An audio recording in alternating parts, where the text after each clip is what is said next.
하나님 말씀 함께 봅니다. 출애굽기 25장입니다. 31절에서 40절 말씀 교독합니다. 출애굽기 25장 31절에서 40절 말씀입니다. 한 절씩 교독합니다. 너는 순금으로 등잔대를 쳐 만들되 그 밑판과 줄기와 잔과 꽃받침과 꽃을 한 덩이로 연결하고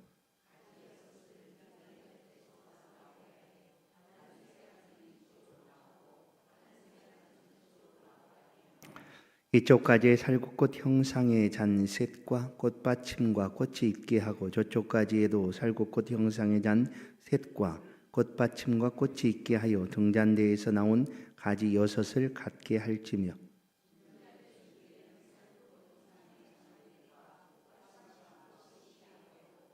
등잔대에서 나온 가지 6을 위하여 꽃받침이 있게 하되 2가지 아래에 한 꽃받침이 있어 줄기와 연결하며 또 2가지 아래에 한 꽃받침이 있어 줄기와 연결하며 또 2가지 아래에 한 꽃받침이 있어 줄기와 연결하게 하고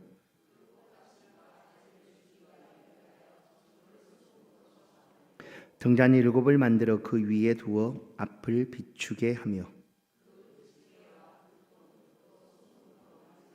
등잔대와 이 모든 기구를 순금 1달란트로 만들되 아멘. 진설병과 금등잔에 대해서 오늘 말씀하고 있는데 이 말씀을 함께 나누겠습니다. 인사하십시다. 하나님 당신을 사랑하십니다. 저 뒤에 문 좀 닫아주시고 네.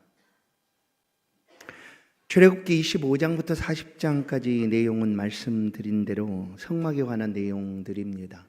성막을 어떻게 만들 것인가, 어떤 모양들로 성막을 준비할 것인가, 하나님께서 모세를 통하여 하신 말씀이죠. 지난 시간에 성막의 가장 중심이라고 할 수 있는 속죄소 언약궤에 관한 말씀을 함께 나눴습니다. 이 속죄소는 성막의 중심이었습니다. 가장 깊숙한 지성소에 있는 그런 장소였습니다.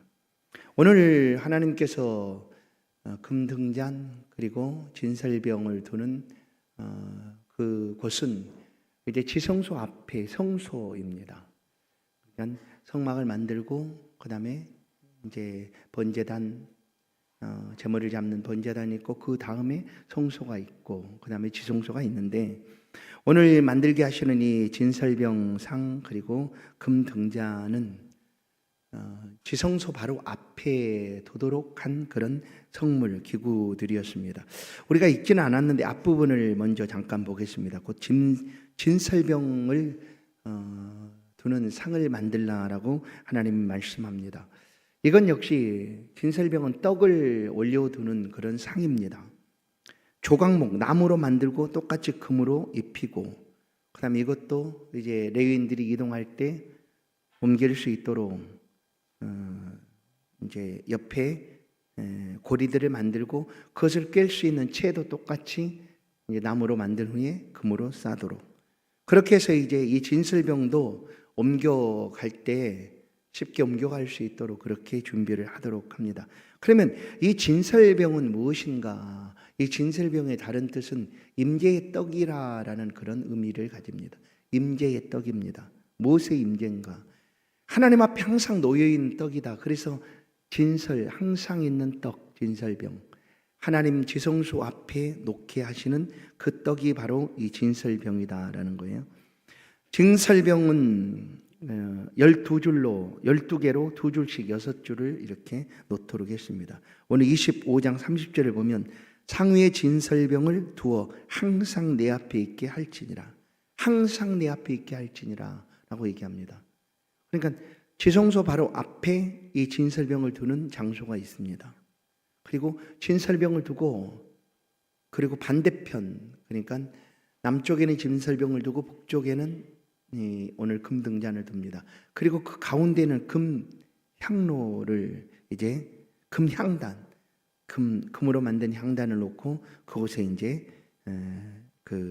올릴 수 있도록 그렇게 만들어 둔 것이 바로 이 성물 기구들인데 레위기 24장 8절을 보면 안식일마다 이 떡을 여호와 앞에 항상 진설할지니 이는 이스라엘 자손을 위한 것이요 영원한 언약이니라. 이 떡은 아론과 그의 자손에게 돌리고 그들은 그것을 거룩한 곳에서 먹을지니 이는 여호와의 화제 중 그에게 돌리는 것으로서 지극히 거룩함이니라. 이는 영원한 규례니라. 이 진설병에 관한 규례를 이렇게 레위기서에도 말씀을 합니다. 이 진설병은 항상 있는 떡입니다. 항상 있다.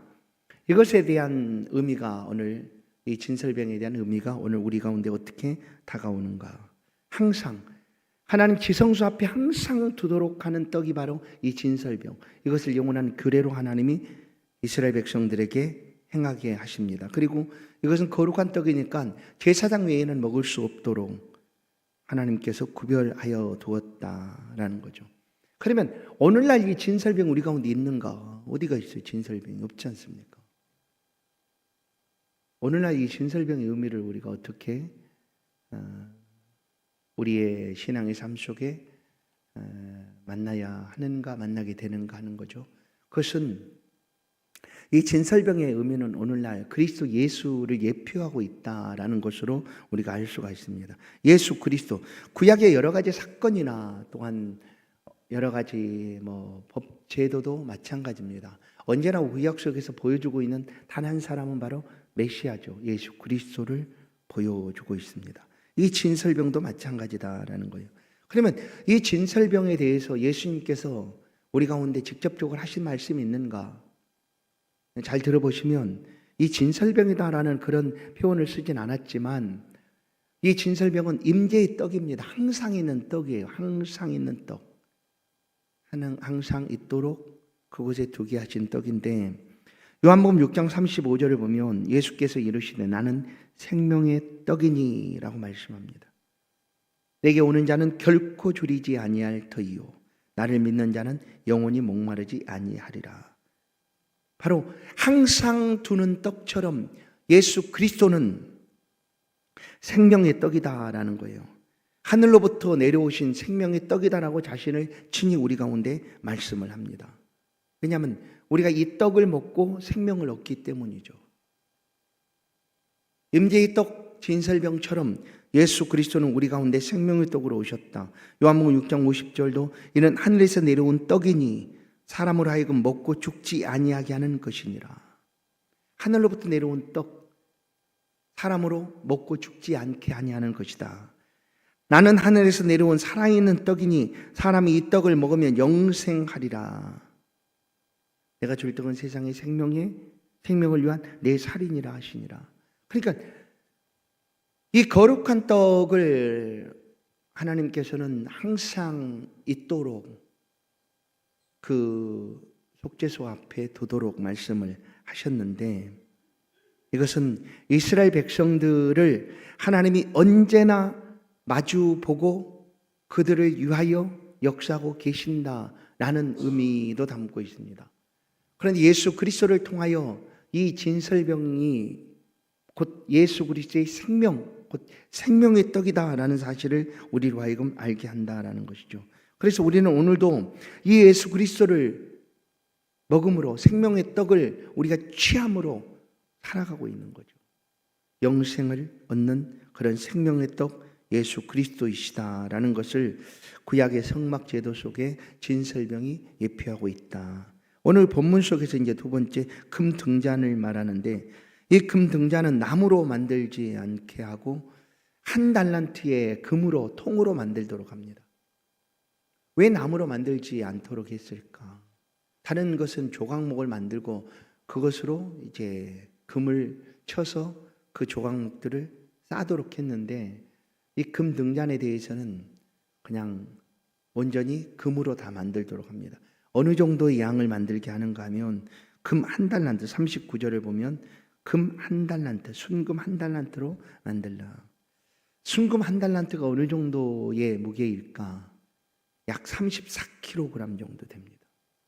그러니까 마태복음 25장의 그 달란트 비유의 그 달란트가 한 달란트와 5달란트를 비교하면 굉장히 차이가 많아 보이지만 사실 한 달란트 그 자체로도 엄청난 그 가치를 가지고 있다라는 거예요. 요즘 금 34kg면 어느 정도 될까요? 뭐 계산해 보세요. 뭐 3.75g? 그게 한돈이라고 하는데 그게 막 요즘 40만 원 정도 한다고 그러던가요. 3.75g이. 네? 그 정도 하죠? 더 하나요? 네, 하여튼 비싸답니다. 그러니까 34kg이면 엄청나게 많은 그 가치를 가지고 있는 거죠.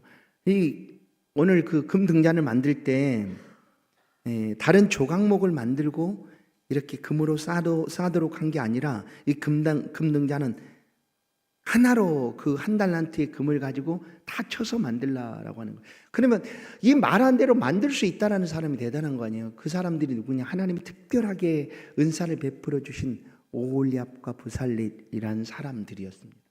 그들이 성막의 모든 이런 기구들을 만들 때 또한 세공하고 뭐 이렇게 할 때 그들의 주신 재능이 발휘가 되는 거죠.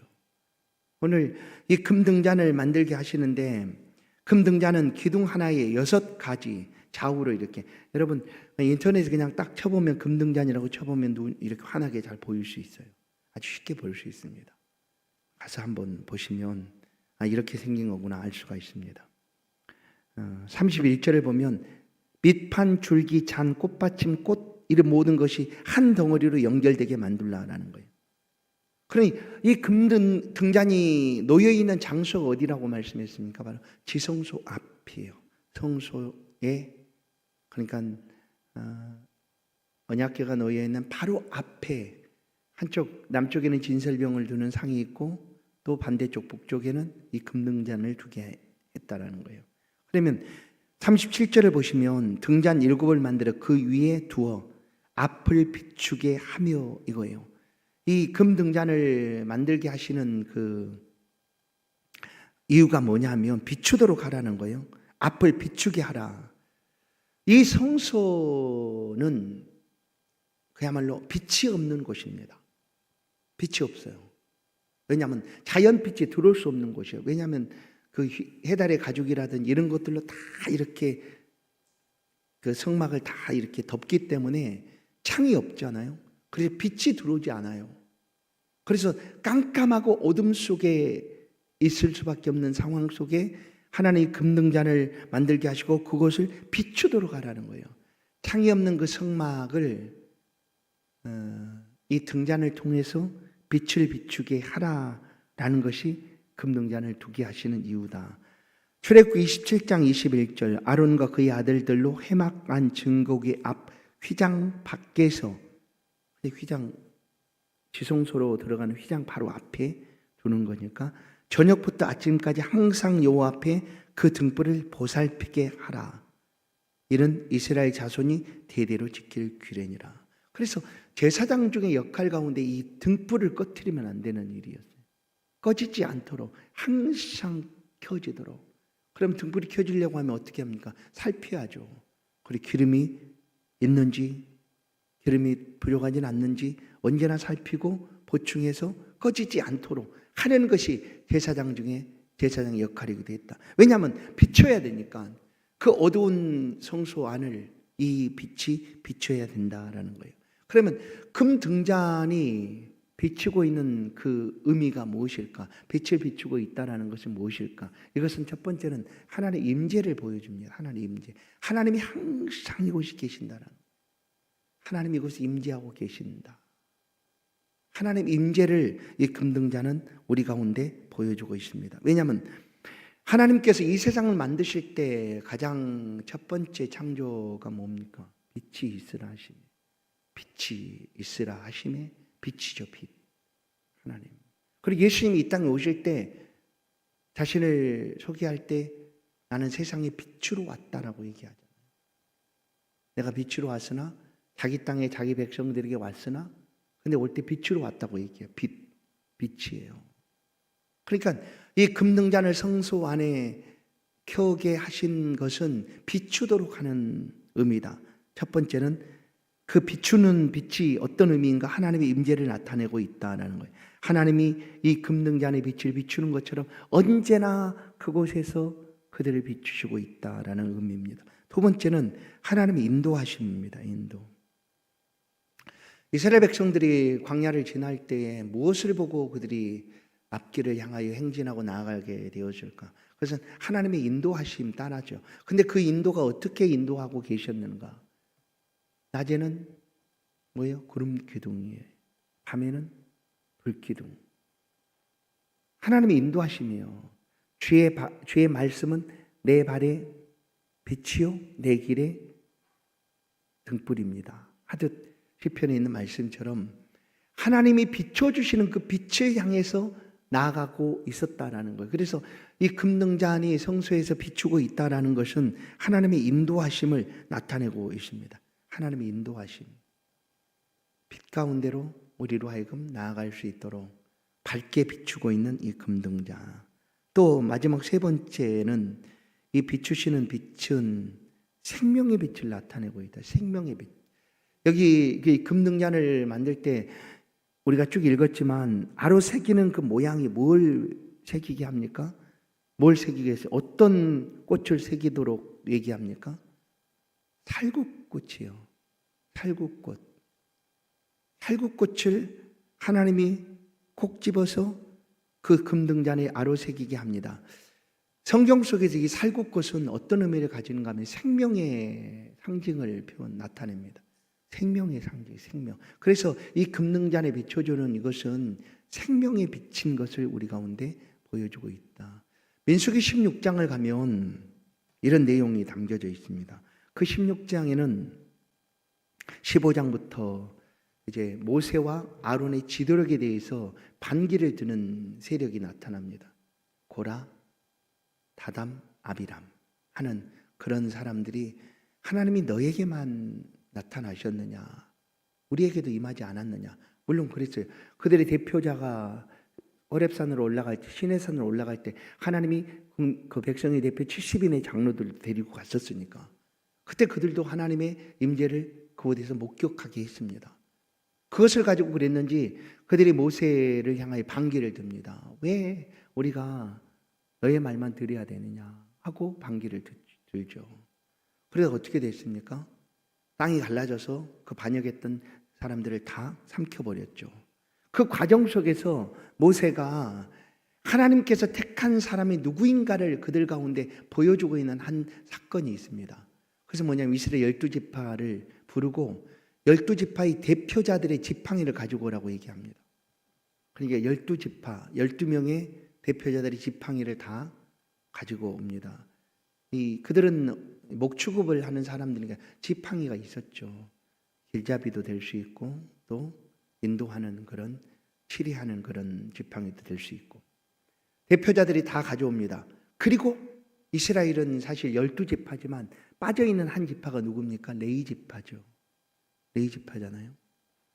그러면 레위지파 대표로 아론의 지팡이를 모세가 가져오게 합니다. 그리고 그들 앞에서 얘기합니다. 민수기 17장 5절 내가 택한 자의 지팡이에는 싹이 나리니 이것으로 이스라엘 자손이 너희에게 대하여 원망하는 말을 내 앞에서 그치게 하리라. 모세가 이제 지팡이를 가져오게 한 다음에 이렇게 말합니다. 그리고 그 다음 날 17장 8절 이튿날 모세가 증거의 장막에 들어가 본즉 레위 집을 위하여 낸 아론의 지팡이에 옴이 돋고 손이 나고 꽃이 피어서 살구 열매가 열렸더라.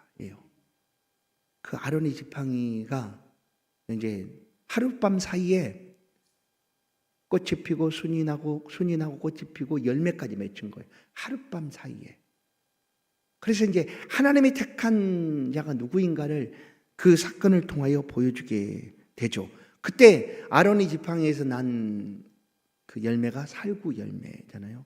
그래서 이 살구 나무는 살구 열매는 성경 속의 생명을 가리키고 드러내고 의미하고 있다라고 볼 수가 있다라는 거죠. 그래서 오늘 금 등잔에 살구꽃 형상을 새기도록 한 것은 등잔대가 지금 생명의 빛을 밝히고 있다, 밝혀주고 있다라는 거예요. 생명의 빛을 그들 가운데 나타내주고 있다라는 거예요. 그러면 그 시대의 이 성막이 이와 같은 그 등잔대가 의미를 가지고 있다고 하면 하나님의 임재와 그리고 인도하는 빛으로, 생명의 빛으로 보여주고 있다면, 오늘 성막이 사라지고 성전도 없어진 이때에, 오늘 이 등잔대에 대해서 우리가 말씀을 보고 있는데, 이 등잔대의 의미가 오늘 나에게 어떻게 다가오고 있는가? 그것은 바로 똑같습니다. 아까 진설병과 똑같이 예수 그리스도를 예표하고 있습니다. 이 등잔대도 마찬가지. 예수 그리스도를 예표하는 것이다 라는 거예요. 그러면 예수님께서 말씀하신 말씀 우리가 듣게 됩니다. 요한복음 8장 12절을 보시면 예수께서 또 말씀하여 이르시되 나는 세상의 빛이니 나를 따르는 자는 어두움에 다니지 아니하고 생명의 빛을 얻으리라. 아멘. 나는 세상의 빛이다. 나를 따르는 자는, 그렇죠? 우리는 그 빛 가운데 나아갑니다. 그 빛이 인도하는 대로 나아갑니다. 그리고 그 빛을 따르다 보면 생명을 얻는다는 거예요. 예수 그리스도의 빛 가운데 있는 사람이 생명을 얻게 된다. 그래서 예수 그리스도는 바로 생명의 빛입니다. 등잔대가 영원토록 꺼지지 않고 밝혀지고 있는 것처럼 오늘 우리의 삶에도 생명의 빛이신 예수 그리스도는 우리의 삶에 꺼지지 않는 등불처럼 계속되고 계시다라는 거예요. 우리는 한시도 이 예수 그리스도를 잊을 수도 없습니다. 언제나 꺼지지 않는 불처럼 우리 안에서 역사하고 계시는 예수 그리스도와 함께 우리의 삶을 살아가고 있다라는 것이죠. 오늘 이 진설병과 금등잔 단순한 기구에 그치지 않습니다. 성물에 그치지 않고 하나님의 임재하심과 생명을 우리 가운데 보여주고 있다라는 것입니다. 출애굽기 27장 20절부터 21절을 보면 너는 또 이스라엘 자손에게 명령하여 감나무로 짠 순수한 기름을 등불을 위하여 내게로 가져오게 하고 끊이지 않게 등불을 켜되 아론과 그의 아들들로 해막한 증거기 앞 휘장 밖에서 저녁부터 아침까지 항상 여호와 앞에 그 등불을 보살피게 하라. 이는 이스라엘 자손이 대대로 지킬 규례이니라. 항상 보살피게 하라라고 말씀을 합니다. 성도 여러분, 우리도 지금 하나님 임재 가운데 행하고 있습니다. 항상 있었던 진설병의 떡처럼 생명의 떡이신 예수 그리스도를 우리가 매일매일 우리가 먹는다라는 표현을 이제 초대교회에서는 이 먹는다라는 표현 그대로를 보고 예수 믿는 사람들은 상종할 수 있는 사람이 아니야. 사람을 먹는 사람들. 그런 오해가 생기게 되어 있습니다. 왜냐하면 쫓겨서 토굴 속에 카타콤이라는 그런 동굴 속으로 지하 땅굴 속으로 들어가서 그곳에서 그리스도 예수를 우리가 먹고 마신다 하는 그런 예식들을 행하게 되니까 오해를 한 거죠. 결국 그는 이 먹는다라는 표현은 뭡니까? 우리가 예수 그리스도를 믿음으로 예수 그리스도를 믿고 그 믿음 안에 살아가는 삶입니다. 그래서 이것을 혹시 잊지 않도록 우리 개신교회는 이제 우리 합동축 총회도 1년에 딱 2차례 이상입니다. 2차례 이상씩은 꼭 이 성찬을 함께 행하라라는 거죠. 예수 그리스도의 피를, 예수 그리스도의 몸을 우리가 먹고 마시는 거거든요. 만약에 예수님이 성찬의 의미 가운데서 너희가 내 살을 먹지 않고 내 피를 마시지 않으면 예수 그리스도가 상관이 없다라고 얘기하는 거예요. 상관이 없다. 이거 믿음입니다. 믿음. 오늘 항상 있는 진설병과 또한 항상 비추는 금등잔의 빛처럼 우리는 예수 그리스도를 먹고 마심으로 하나님의 임재를 늘 경험하고 그 안에서 예수 그리스도의 빛 안에서 우리가 살아가게 됩니다. 이 등잔대의 등불이 꺼지지 않도록 그 사명을 가진 제사장들이죠. 기름이 끊어지지 않도록 끊임없이 공급해 줘야 했습니다. 열처녀 비유를 통하여 기름이 떨어진 5처녀 이야기를 우리가 기억합니다. 그때 그 기름을 무엇으로 볼 것인가? 성령 맞습니다. 기도입니다. 우리의 삶에서도 이 등불이 꺼지지 않도록 예수 그리스도를 향한 그 생명의 빛이 우리 안에서 소멸되지 않도록 우리는 늘 깨워서 기도와 말씀과 성령으로 우리 안에 이 기름들을 채워줘야 된다라는 것입니다. 그래야지만 우리의 삶이 언제나 세상의 빛으로 비춰지고, 이제 이 땅에 오신 예수 그리스도는 다른 어떤 것보다, 물론 여러 가지 제도나 여러 가지 방식이나 또한 그동안 지켜왔던 모든 율법들에 대해서 예수님께서 다 무시하신 것은 절대 아닙니다. 완성을 하시기 위해 예를 쓰셨죠. 그러나 그 율법 중에서도 정말 중요하게 여긴 것이 뭐냐? 사람이었다라는 걸 우리는 기억해야 돼요. 사람입니다. 사람. 하나님이 그 모양과 형상을 담아서 창조한 사람, 그리고 아들을 내어주시고까지 하나님이 사랑하시는 그 사람이죠. 그 사람에 대한 관심을 하나님은 갖고 계시다. 예수님도 마찬가지로 한 영혼에 대한 관심을 너무나 귀하게 여기시고 그렇게 이 땅에서 삶을 살아가셨습니다. 그리고 우리 가운데 마지막으로 주신 말씀은 너희가 세상의 빛이 되어라라는 거죠. 너희가 세상의 빛이 되어라 라는 얘기입니다. 맞습니다. 우리가 항상 꺼지지 않도록 우리 안에 예수 그리스도를 향한 믿음의 삶을 살아가면 꺼지지 않는 금등잔의 등불처럼 어둠을 비추게 될 것이고, 생명을 살리는 그런 믿음의 역사들을 우리의 삶의 자리에서 일으키게 될 줄로 믿습니다. 사랑하는 성도 여러분, 어둡다고 말하는 세대를 비추는 것은 다름이 아니라 그리스도 예수를 믿음으로 붙들고 살아가는 성도들의 삶입니다. 그 삶이 세상을 비추고 어둠 속에 갈팡질팡하는 그들을 향하여 인도하는 빛이 되어 예수 그리스도께로 인도하는 그런 복된 삶을 살아가게 될 줄로 믿습니다. 이 등불이 꺼지지 않게 하셔서 많은 사람을 옳은 대로 돌아오게 하는 그런 귀한 일에 우리 모두가 쓰임받는 복된 성도들 되기를 주의 이름으로 간절히 축원합니다. 하나님 감사합니다. 우리 안에 꺼지지 않는 등불로, 또한 소멸되지 않는 그런 양식으로 우리 안에 계시는 주님, 우리가 믿고 의지하여 이 시간도 간절히 간구합니다. 우리 가운데 보여주신 그 모든 것들, 우리의 삶의 자리에서 그렇게 또한 살아갈 수 있도록 우리 가운데 생명의 빛을 언제나 비춰주시고, 이 빛이 꺼지지 않게 말씀과 기도로 하나님의 성령을 의지함으로 우리의 삶을 힘있게 살아갈 수 있도록 힘주시고 은혜 베풀어 주옵소서. 주의 도우심을 구하오니 간절히 구하는 이 시간 주의 백성들의 심령에 찾아오셔서 동행하여 주시고 힘있게 하시고 능력 있게 하사 세상의 빛으로 아름답게 쓰임받도록 주의 백성들을 붙들어 주옵소서. 예수 그리스도의 이름으로 기도하옵나이다.